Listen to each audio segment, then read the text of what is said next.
Plaza बार के उस private room में सनाया ने बहुत ताकत लगाई और काउच से उठने की नाकाम कोशिश की, मगर ये कोशिश किसी काम नहीं आई। मेरी जान, आओ मैं तुम्हारी मदद कर देता हूँ। कहाँ जाना है तुम्हें? मैं ले जाता हूँ। विक्की की ऐसी बातें सुनकर सनाया को नफरत सी हो रही थी।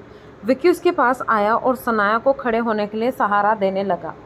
छोड़ो मुझे, डोंट टच मी, मुझे हाथ मत लगाओ। सनाया ने विक्की से अपने आप को छुड़ाने का स्ट्रगल करते हुए कहा। उसने देखा कि टेबल पर एक शराब की बोतल रखी हुई थी। सनाया ने अपना हाथ आगे बढ़ाया और बहुत ही जोर लगाकर उस बोतल को पकड़ लिया। जब तक विक्की समझ पाता कि सनाया क्या कर रही थी, सनाया ने वो बोतल विक्की के सर पर दे मारी। अगले ही पल विक्की का सर और चेहरा खून से सना हुआ था। सर पर लगी चोट से उसने सनाया को छोड़ दिया। तुम कुछ ज़्यादा ही उछल रही हो। हाँ रुको, अभी तुम्हें बताता हूँ कि विक्की कौन है, विक्की ने गुस्से से कहा, लेकिन उसकी आंखें बंद थी।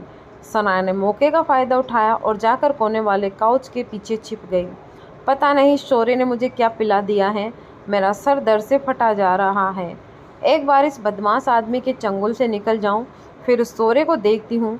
जब सनाया यही सोच रही थी कि कमरे के अंदर कुछ टूटने की आवाज़ सुनकर विक्की भाई के बाकी साथी आ गए। उन्होंने अपने बॉस के ऐसी हालत को देखकर पूछा, विक्की भाई ये सब कैसे हुआ? क्या आप ठीक हैं? विक्की ने अपने चेहरे से खून पोंछते हुए कहा, हाँ मैं ठीक हूँ, ये तो मामूली सी चोट है, थोड़ी देर में ठीक हो जाएगी। वैसे ये चिड़िया कुछ ज़्यादा ही फड़फड़ा रही है, अभी उसके पर काटता हूँ। ये कहते हुए जब विक्की ने इधर उधर देखा तो उसकी आंखें खुली की खुली रह गई। सनाया कहीं भी नहीं थी। विक्की भाई ने पैनिक करते हुए अपने साथियों से कहा, वो कहाँ गई? सनाया कहाँ गई? ढूंढो उस लड़की को, अगर वो भाग गई तो बहुत बड़ा मुसीबत आ जाएगी। बस विक्की भाई के मुंह से यह बात आने की देर थी और उसके सभी साथी बार के हर कोने में सनाया की तलाश करने लगे। विक्की के एक साथी ने उसकी चोट साफ करना शुरू किया। विक्की ने इरिटेट होते हुए कहा, पता नहीं देखते ही देखते वो सनाया कहाँ भाग गई। हम इतने सारे मर्द मिलकर एक लड़की को नहीं संभाल सके। वैसे तो सनाया धीरे धीरे करके अपना होश खो रही थी, लेकिन जब उसने सुना कि सब उसे बाहर ढूंढ रहे थे तो सनाया की जान में जान आ गई। सनाया ने अपना सर पकड़ लिया और मन ही मन में बोली, मेरा फ़ोन और पर्स कहाँ है? मुझे किसी ना किसी को कॉल करने के इन्फॉर्म करना होगा कि मुझे यहाँ से बचा ले। लगभग लंच का वक्त हो रहा था। मैं आहान को कॉल करती हूँ, वो ज़रूर मुझे इस मुसीबत से बाहर निकाल लेगा। जैसे ही ये ख्याल सनाया के दिमाग में आया, उसने धीरे से अपना चेहरा बाहर निकाला और अपनी पर्स देखने लगी। पर्स रूम के बीच वाले टेबल पर था। सनाया अब परेशान हो गई, लेकिन उसने अपने आप को शांत किया और कुछ सोचने लगी। वो गुंडा और उसके साथी का इधर ध्यान नहीं है और कमरे में अंधेरा भी है। मैं धीरे से जाकर अपना मोबाइल ले लेती हूँ। सनाया जानती थी कि उसने कुछ गलत पी लिया था और अब कभी भी वो अपना होश खो सकती थी। ऐसा होने से पहले सनाया को यहाँ से बाहर जाना था। वो डरते डरते धीरे से काउच के पीछे से बाहर निकली। सनाया इस वक्त अपने घुटनों के बल चलते हुए आगे आ रही थी। एकदम से विक्की ने उस तरफ देखा तो सनाया नीचे झुक गई। अचानक से सनाया की धड़कनें तेज हो गई। कुछ पल वैसे ही रुकने के बाद वो फिर से घुटनों का पर खड़ी हो गई। विक्की का ध्यान अब उसकी तरफ नहीं था। सनाया आवाज़ किए बिना रूम के बीचों बीच पहुंची और उसने हल्के से अपना मोबाइल उठा लिया। फाइनली सनाया की जान में जान आ गई। जैसे ही वो वापस जाने के लिए मुड़ी, किसी ने सनाया के बालों से पकड़कर उसे ज़मीन पर गिरा दिया। सनाया का फ़ोन उसके हाथ से गिर गया और वो दर्द से कराहने लगी। आह छोड़ो मुझे, सनाया ने दर्द भरी चीख से साथ कहा, लेकिन विक्की कहाँ उसे छोड़ने वाला था। तेरी वजह से मेरा इतना खून बह गया, तुझे ऐसे कैसे जाने दूँ? विक्की भाई ने बेरहमी से कहा। थोड़ी देर में विक्की भाई और उसके सभी साथी सनाया को घेर कर खड़े थे। विक्की भाई, इस लड़की को अच्छा सबक सिखाना पड़ेगा ताकि ज़िंदगी भर आपको याद रखे, विक्की के किसी साथी ने कहा। विक्की ने भी इस बात पर हामी भर दी। वो सनाया को किक करने ही वाला था कि उसके प्राइवेट रूम का दरवाज़ा ज़ोर से खुल गया। भाई बचाओ, विक्की के एक साथी ने भागकर अंदर आते हुए कहा। विक्की और बाकी सब हैरान रह गए। उस आदमी से सवाल करते हुए विक्की ने कहा, क्या हुआ है? मगर इससे पहले कि वो इस बात का जवाब दे पाता, दरवाजे के बाहर एक 6 फीट लंबा लड़का खड़ा था। उस लड़के की नज़रें तेजी से किसी को ढूंढ रही थी। पूरे रूम में नज़रें फेरने के बाद आखिरकार उसकी नज़रें जाकर ज़मीन पर बेबस पड़ी सनाया पर पड़ी और उस लड़के की जान में जान आ गई। सनाया बेहोश होने की कगार पर थी कि तभी उसने एक आखिरी उम्मीद से अपना हाथ बढ़ाते हुए एक ही नाम लिया, आहान। आहान सुनकर विक्की की आंखें पैनी हो गई। क्या यह लड़का सनाया का पति है? शौर्य तो कह रहा था कि इस लड़के से डरने की कोई ज़रूरत नहीं है। अब इसे बताता हूँ कि मेरे बार में घुसने का क्या अंजाम होता है, विक्की ने मन ही मन में कहा और अगले ही पल उसने अपने साथियों को आहान पर हमला करने का इशारा किया। लेकिन ये क्या, अगले 5 मिनट के अंदर अंदर विक्की के सारे साथी ज़मीन पर गिरे होने बदन का कोई ना कोई हिस्सा पकड़े दर्द से चिल्ला रहे थे। ये नज़ारा देखकर विक्की की हालत देखने लायक हो गई। क्या ये वही आहान है जिसके बारे में शौर्य ने कहा था? शौर्य के बच्चे, क्या ये मुझे फंसाने का कोई प्लान था? अब मैं क्या करूं? अब आहान सीधे चलते हुए विक्की के पास आ गया। विक्की ने डरते हुए कहा, भाई देखो, अगर तुम्हें लड़की चाहिए तो ले जाओ, हम तो बस ऐसे ही। अब विक्की हकलाने लगा था, लेकिन ऐसे गुड्डे बदमाशों पर यकीन करना गलती समझी जाती है। अपनी बात कहते हुए विक्की ने अपने जूते के अंदर से एक छुरी निकाल ली। आहान ने बचपन से मार्शल आर्ट्स की प्रैक्टिस की थी। उसकी मां ने आहान को मार्शल आर्ट 7-4 आर्ट्स का बहुत ही स्ट्रिक्ट ट्रेनिंग दिया था और उस ट्रेनिंग का सबसे पहला रूल ये था कि किसी भी अपने दुश्मन की बात पर यकीन ना करना और चाहे जो कुछ भी हो जाए होशियार रहना। आहान ने विक्की की इस हरकत को नोटिस कर लिया था। उसने तुरंत विक्की का हाथ मोड़ लिया। उसकी वजह से छुरी नीचे गिर गई और विक्की पूरी तरह से आहान के कंट्रोल में आ गया। मेरी बीवी को हाथ लगाने की तुम्हारी हिम्मत कैसे हुई? आहान ने गुस्से से पूछा। मुझे माफ़ कर दो भाई, वो शौर्य ने, लेकिन मैंने इस लड़की को हाथ भी नहीं लगाया है। जब तक विक्की अपनी बात पूरी करता, आहान ने एक लात मारकर उसे गिरा दिया। आहान ने जल्दी से नीचे झुककर सनाया को अपनी बाहों में उठा लिया। सनाया भी धीरे आंखें बंद हो रही थी, फिर भी उसने धीमी आवाज़ में आहान से कहा, आहान मुझे ले चलो, घर ले चलो, मुझे डर लग रहा है। ये बात कहते हुए सनाया की आंखों से आंसू आ गए और वो बेहोश हो गई। अपनी बीवी की ऐसी हालत देखकर आहान के दिल में नरमी छा गई। उसे अपने सीने में दर्द सा महसूस हुआ। सनाया आहान की कमजोरी थी, कोई उसे तकलीफ पहुंचाए ये ठीक था, मगर कोई सनाया को हाथ भी लगाता तो आहान का गुस्सा उसके कंट्रोल से बाहर हो जाता था। कुछ देर पहले आहान लंच के लिए घर ही जा रहा था, मगर तभी उसका फ़ोन बजा। कॉल मिसेस यामिनी गिल ने ही की थी और उन्होंने आहान को बताया कि सनाया शौर्य के कॉल के बाद बाहर चली गई थी। एकदम से आहान की आंखों के सामने शौर्य की वो मुस्कान आ गई और सब कुछ आहान की समझ में आ गया।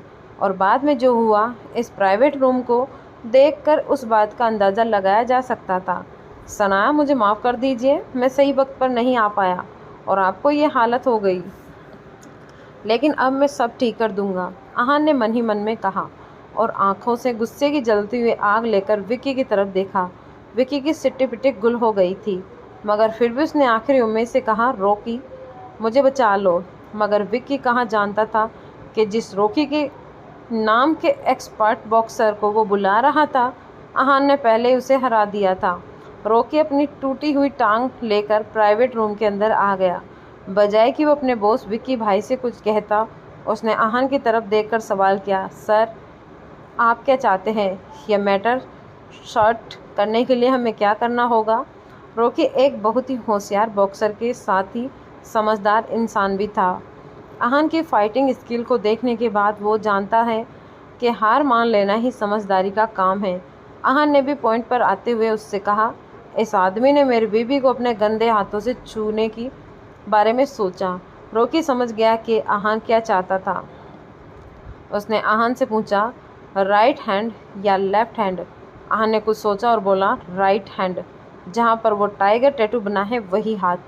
आहान की बात सुनते ही रॉकी ने खुद विक्की का दाहिना हाथ इस तरह से मोड़ दिया कि हड्डियां टूटने की आवाज़ सुनाई दी। विक्की जोर से चीखा और दर्द से रोने लगा। आहान वहाँ ज़्यादा देर नहीं रुका और सनाया को अपनी बाहों में पकड़कर वहाँ से ले गया।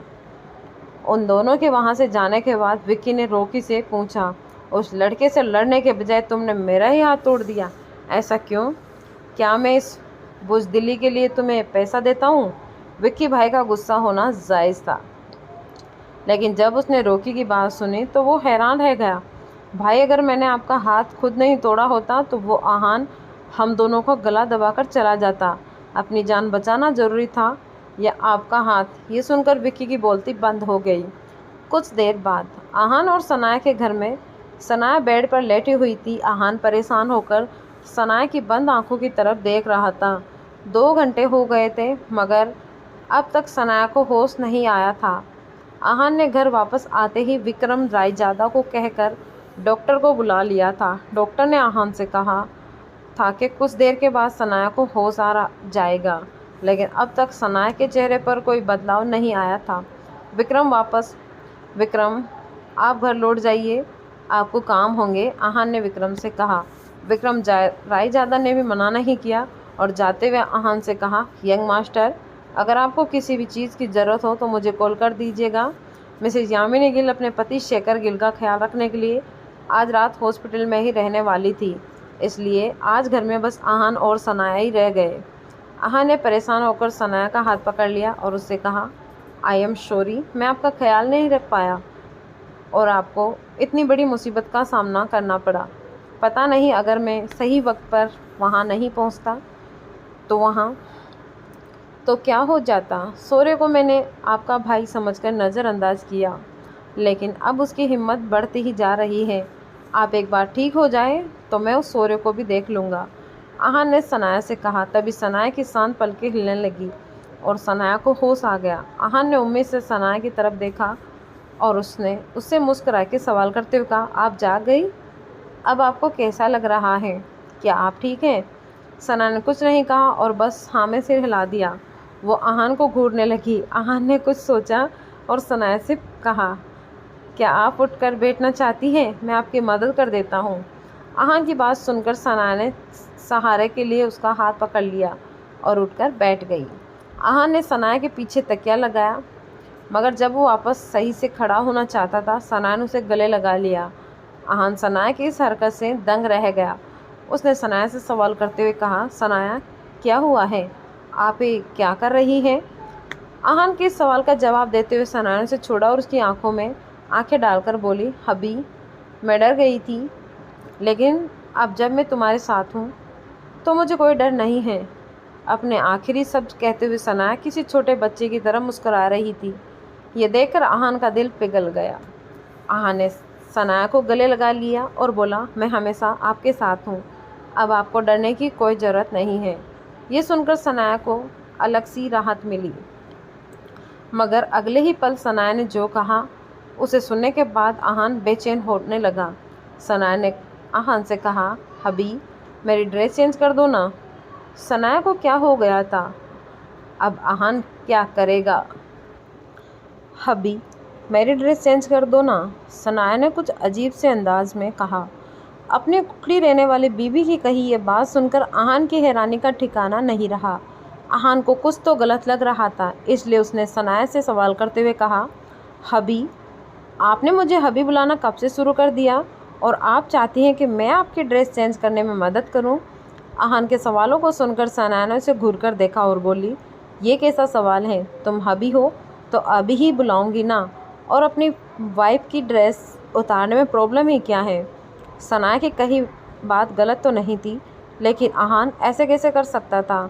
सनाया की इन बातों से वो कंफ्यूज हो गया और उसने मन ही मन में कहा, इन्हें क्या हो गया है? हबी, ये सब तो मैंने पहली बार सुना है। कहीं एक मिनट, शायद सनाया का नशा अभी तक उतरा नहीं है। पता नहीं शौर्य और उस विक्की ने मिलकर सनाया को क्या पिला दिया है। जब आहान अपने ही ख्यालों में बिजी था, सनाया ने अपने दोनों हाथों से आहान का चेहरा पकड़ लिया और आंखों में सवाल लेकर आहान से बोली, हबी, क्या मैं खूबसूरत नहीं हूँ? क्या तुम मुझे अपनी वाइफ की हैसियत से पसंद नहीं करते? अब तो आहान के हैरानी का ठिकाना नहीं रहा। सनाया उससे ऐसा सवाल कैसे कर सकती थी? अगर सनाया खूबसूरत नहीं थी तो खूबसूरती की डेफिनेशन ही गलत थी। आहान ने नर्वस होकर सनाया से कहा, नहीं, ऐसी बात नहीं है। आप ऐसा क्यों कह रही है? मगर सनाया आहान की एक नहीं सुनने वाली थी। उसने आहान की बात को काटते हुए कहा, हबी, मैं बस तुम्हें खुश करने की पूरी कोशिश करूँगी। क्या मैं डाइटिंग करना शुरू कर दूँ या फिर अपना ड्रेसिंग सेंस बदल लूँ? तुम जो भी कहोगे मैं वही करूँगी। अब आहान को पक्का यकीन हो गया था कि सनाया अपने होश में नहीं थी। उसने एक लंबी सांस लेकर सनाया का हाथ पकड़ लिया और उससे बोला, आप जैसी हैं मुझे बहुत पसंद है। आपको कुछ भी चेंज करने की कोई ज़रूरत नहीं है। अब आप सो जाइए। आहान की बात सुनकर सनाया स्माइल करने लगी। उसने आहान की बात मान ली और लेट गई। आहान ने उसे ब्लैंकेट ओढ़ा दिया। तभी सनाया ने उससे कहा, हबी, तुम भी मेरे साथ सो जाओ ना। ना ही आहान सनाया को मना करना चाहता था और ना ही उसमें इतनी हिम्मत थी कि अगली सुबह सनाया को यह सब बताए। मगर उसने सोचा कि कुछ देर के बाद वो अपने रूम चला जाएगा। तो आहान ने सनाया की बात मान ली और उसके साथ बेड पर लेट गया। वो सनाया के सर से हाथ सहलाते हुए उसे सुलाने लगा। सनाया ने आंखें बंद कर ली, लेकिन उसने एकदम से अपनी बड़ी बड़ी आंखें खोलकर आहान की तरफ देखा। आहान को लगा कि सनाया को कुछ चाहिए था, तो उसने सनाया की तरफ सवालिया अंदाज में देखा। सनाया ने आहान को अप्रोच करके उसके गाल पर किस कर दिया। इस हरकत से आहान शॉक्ड हो गया। अपने हबी के ऐसे एक्सप्रेशन को देखकर सनाया खिलखिलाकर हंसने लगी। ऐसे ही हंसते मुस्कुराते हुए वो दोनों कब सो गए उन्हें पता ही नहीं चला। सनाया आज का दिन और आहान आज की रात कभी नहीं भूलने वाला था। अगली सुबह गिल कंस्ट्रक्शन की कंपनी में शौर्य अपने ऑफिस में बैठा बेचैन हो रहा था। घड़ी की तरफ देखते हुए शौर्य ने अपने आप से ही कहा, अब तक तो विक्की भाई ने मुझे वीडियो भेज देना चाहिए था, लेकिन ना ही उनका कोई कॉल आया और ना ही कोई मैसेज। उम्मीद है सब सही से हो गया होगा। एक काम करता हूँ, मैं ही विक्की भाई को कॉल कर लेता हूँ। शौर्य से अब रहा नहीं जा रहा था, इसलिए उसने विक्की भाई को कॉल कनेक्ट किया।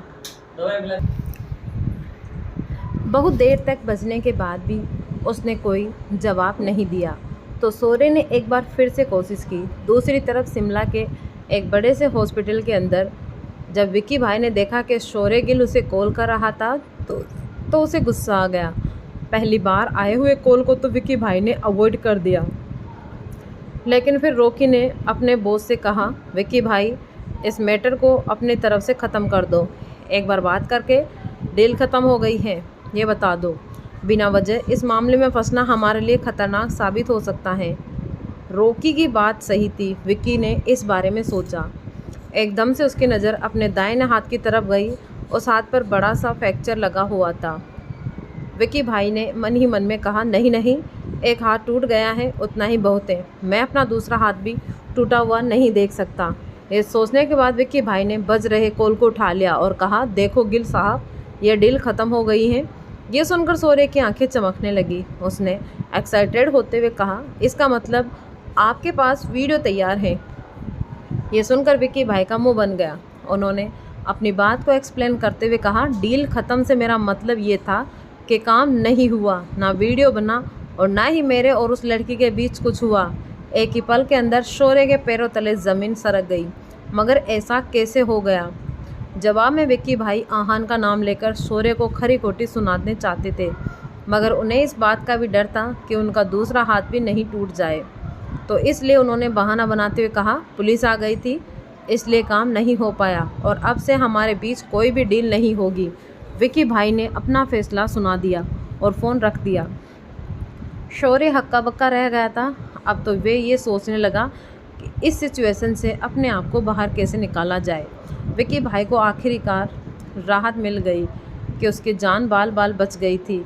विक्की भाई ने अपने माथे पर आया पसीना पोंछते हुए रॉकी से कहा, पता नहीं कि वो आहान इतना स्किलफुल मार्शल आर्ट्स उस गिल परिवार में घर जमाई बनकर क्यों रहता है। अपने फाइटिंग स्किल के जोर पर वो गिल परिवार से भी 10 गुना अमीर बन सकता है। खैर जाने दो, आगे से मैं आहान से और उसकी बीवी से बिल्कुल भी नहीं उलझना है। दूसरी तरफ शौर्य की हालत ख़राब हो रही थी। उसे इस बात का पूरा यकीन था कि सनाया कल जो कुछ भी हुआ उस पूरे मामले को इतनी आसानी से भूलने नहीं वाली थी। इसलिए शौर्य परेशान हो रहा था कि तभी किसी ने उसके ऑफिस का दरवाज़ा खोला। शौर्य ने देखा कि दरवाजे पर और कोई नहीं, सुगुन खड़ी थी। उसने शौर्य के पास आते हुए उससे ग्रॉसिप करते हुए कहा, क्या तुम जानते हो, कल दोपहर को सनाया विक्की भाई के नाम के गुंडे से मिलने गई थी, और इतना ही नहीं, वो दोनों प्लाजा बार के एक प्राइवेट रूम में अकेले थे। शगुन के सवाल को सुनकर शौर्य ने कुछ रिएक्ट नहीं किया और जवाब देने के बजाय उससे ही उल्टा सवाल करते हुए कहा, तुम्हें इस बारे में किसने बताया? सुगुन का ध्यान तो सनाया के बारे में हक रहे इस गॉसिप पर था, इसलिए उसने शौर्य के चेहरे का उड़ा हुआ रंग नोटिस ही नहीं किया। सुगुन ने शौर्य को जवाब देते हुए कहा, मेरी एक दोस्त कल उसी बार में थी, उसने मुझे कॉल करके सनाया के इस नए स्कैंडल के बारे में बताया है। सुगुन की ये बात सुनकर शौर्य के दिमाग में एक शैतानी आइडिया आ गया। वैसे तो सुगुन शौर्य से कम चालाक नहीं थी, मगर जब भी बात सनाया की होती थी, सुगुन का दिमाग चलना बंद हो जाता था। और इसी बात का फ़ायदा उड़ाते हुए शौर्य ने उससे कहा, सुगुन, मैं भी इस बारे में जानता हूँ। एक्चुअली मैंने तो सुना है कि सनाया आज सुबह तक वहीं थी, उस गुंडे के साथ। यह सुनकर सुगुन का मुंह बन गया। उसने सनाया की बुराई करते हुए कहा, क्या यस मेहरा के बाद अब ये विक्की भाई, क्या सच में सनाया इतनी गिरी हुई हरकतें करने लगी हैं? क्या उसे हमारे फैमिली की पोजीशन से कोई भी लेना देना नहीं है? शौर्य, तुम्हें क्या लगता है उसने ऐसा क्यों किया होगा? शौर्य को इसी सवाल का तो इंतजार था। उसने कुछ सोचने का नाटक किया और फिर सुगुन से कहा, मैं भी नहीं जानता, लेकिन एक बात हो सकती है। मैं भी तो स्प्रिंग कॉरपोरेशन का प्रोजेक्ट हथियाने के लिए विक्की भाई जैसे गुंडे की मदद लेना चाहती है। यह सुनते ही सुगुन का चेहरा गुस्से से लाल हो गया। उसने शौर्य की तरफ देखते हुए कहा, शौर्य, अब हमें दादाजी को इस बारे में बता देना चाहिए, इससे पहले कि देर हो जाए। हमें दादाजी को मनाना ही होगा। एक बार हमें उन्हें सनाया का सच पता चल जाए तो जैसे दादाजी ने सनाया को स्प्रिंग कॉरपोरेशन वाले प्रोजेक्ट से निकाला था, वैसे ही उसे कंपनी से और हाँ यहाँ तक कि परिवार से भी धक्के देकर निकाल देंगे। चलो हम चलते हैं। शौर्य यही तो चाहता था। अब उसे कुछ कहने की ज़रूरत ही नहीं थी। सनाया के अगेंस्ट सुगुन ही सब कुछ कहने वाली थी, तो इसलिए शौर्य ने सुगुन की बात पर हामी भर दी और दोनों शौर्य के ऑफिस से बाहर निकल गए। जब शौर्य और सुगुन उनके दादाजी के आनंद गिल के ऑफिस में पहुंचे, उन दोनों की आंखें खुली की खुली रह गई। सनाया और आहान पहले से ही आनंद गिल के सामने बैठे हुए थे। शौर्य और सुगुन की तरफ देखकर आनंद गिल उन्हें गुस्से से घूरने लगे। अपने दादाजी की ऐसी नज़रें नोटिस करने के बाद शौर्य समझ गया कि सनाया ने उसकी शिकायत पहले ही कर दी थी। अब वो सोचने लगा कि क्या किया जाए कि तभी सुगुन ने सनाया की तरफ देखकर गुस्से से कहा, सनाया, तुम कितनी बेशर्म हो, तुम्हारी दादाजी के पास आकर बैठने की हिम्मत कैसे हुई? अब शौर्य ने सोचा कि उसे कुछ कहने की जरूरत ही क्या थी। सनाया ने जब ये बात सुनी तो उसे शक हुआ कि कुछ तो गलत था, लेकिन उसने इस बात को नज़रअंदाज करते हुए सुगुन से पूछा, ये तुम क्या कह रही हो? मगर आहान शौर्य को देखकर ही समझ गया कि कुछ तो गड़बड़ थी। शौर्य इतना चालाक तो है कि कुछ नहीं करेगा, जरूर उसने सुगुन को अपनी तरफ से कर लिया होगा। आहान ने मन ही मन में कहा और खामोशी से सबकी देखने लगा। सुगुन ने हंसते हुए सनाया की तरफ देखा और बोली, मैं क्या कह रही हूँ, यस मेरा के बाद अब विक्की जैसा गुंडा, क्या तुम्हारे अंदर शर्म नाम की चीज़ नहीं है? शौर्य ने कल तुम्हें विक्की के कमरे में जाते हुए देखा और तुम तो पूरी रात बाहर भी नहीं आई और पूछ रही हो कि मैं क्या कह रही हूँ। सनाया को अब समझ में आ गया कि शौर्य इतना आराम से क्यों खड़ा है। उसने पूरी कहानी अपने पॉइंट ऑफ व्यू से बयां किया था। सनाया ने चिल्लाते हुए शौर्य से कहा, शौर्य तुम। शौर्य ने अनजान बनते हुए सनाया से कहा, क्या मैंने झूठ कहा? क्या तुम विक्की के प्राइवेट रूम के अंदर नहीं गई थी? तुम अच्छे से जानती हो कि तुमने क्या किया है। शौर्य की बात पर सनाया कुछ कह पाती, इससे सुगुन ने कहा, सनाया तुम हर किसी को बेवकूफ़ बनाना बंद करो। यस मेहरा तक तो ठीक था, लेकिन विक्की एक गुंडा, क्या तुम भूल गई हो कि तुम्हारे नाम के पीछे गिल का नाम लगा है? एट लास्ट उसकी ही कदर कर लो। तुम हर दूसरे आदमी के साथ अपना मुंह काला कर रही। इससे पहले कि सुगुन अपनी बात पूरी कर पाती, आहान ने उसे बीच में ही टोकते हुए कहा, अपनी जबान को लगाम लगाओ सुगुन। जिस गुस्से और ऑर्डर के साथ आहान ने अपनी बात कही थी, सुगुन का मुंह बंद हो गया। पहले तो सुगुन डर गई, मगर फिर उसने अपने दादाजी की तरफ देखकर कहा, दादाजी देखिए, अब तो इस निकम्मे घर जमाई की हिम्मत भी दिन ब दिन बढ़ने लगी है। कल इसने सबके सामने शौर्य पर हाथ उठाया और आज ये मुझे चुप करवा रहा है। आहान के बारे में तो आनंद गिल ने भी सुन रखा था। आहान ने कहा था कि वो आनंद गिल से बिल्कुल भी नहीं डरता था। इस बात से सनाया के दादाजी को बहुत गुस्से थे। इस पॉइंट पर उनका चेहरा काला पड़ गया था। वो आज या कल इस नकारे घर जमाई को अच्छा सबक सिखाने वाले थे, मगर इस वक्त सबसे ज़रूरी बात यह थी कि उन्हें अपने पोते के बीच का ये झगड़ा सोल्व करना था। इसलिए उन्होंने सभी की तरफ देखकर ज़ोर से कहा, बस बहुत हो गया। अपनी बात कहते हुए आनंद गिल ने सबके सामने रखे टेबल पर ज़ोर से हाथ मारा। उनकी बात सुनकर सभी शांत हो गए। आहान के बारे में बाद में बात करते हैं। ज़रूरी बात यह है कि हम इस बात को पता लगाएं कि तुम दोनों में से मुझसे झूठ कौन बोल रहा है। आनंद गिल ने अपना फैसला सुनाते हुए कहा, जाहिर सी बात थी, उनके लिए आहान बिल्कुल भी ज़रूरी नहीं था। आनंद गिल ने कभी भी आहान को अपने परिवार का हिस्सा माना ही नहीं था और उन्हें ये प्रॉब्लम सोल्व करना ज़्यादा ज़रूरी लग रहा था। अपने दादाजी की इस बात को सुनकर शौर्य और शगुन को नॉर्मल थे, मगर सनाया उसके चेहरे का रंग पीला पड़ गया। दादाजी ने जो भी कहा उसका यही मतलब है कि उन्हें शुरुआत से मेरी कही एक भी बात पर बिल्कुल भी भरोसा नहीं था। सनाया ने मन ही मन में कहा। इस बात से सनाया कितनी अपसेट हो गई थी, इस बात का अंदाज़ा लगाना आहान के लिए कोई मुश्किल काम नहीं था। उसे अपनी बीवी के लिए बहुत बुरा लग रहा था। जब सनाया अपनी ही सोच में खोई हुई थी, आनंद गिल ने उसकी तरफ देखा और सवाल करते हुए कहा, सनाया, तुमने कहा है कि शौर्य ने तुम्हें बाहर में जाने के लिए ब्लैकमेल किया था और धोखे से तुम्हें वहाँ बुलाया था। क्या तुम्हारे पास इस बात का कोई सबूत है? ऐसा सबूत जो साबित कर सके कि शौर्य ने ही तुम्हें विक्की नाम के गुंडे के पास जाने के लिए मजबूर किया था? क्या होगा सनाया का जवाब? क्या सनाया अपनी बेगुनाही साबित कर पाएगी या फिर शौर्य इस लड़ाई में जीत जाएगा? इस सिचुएशन में आहान का क्या होगा रिएक्शन?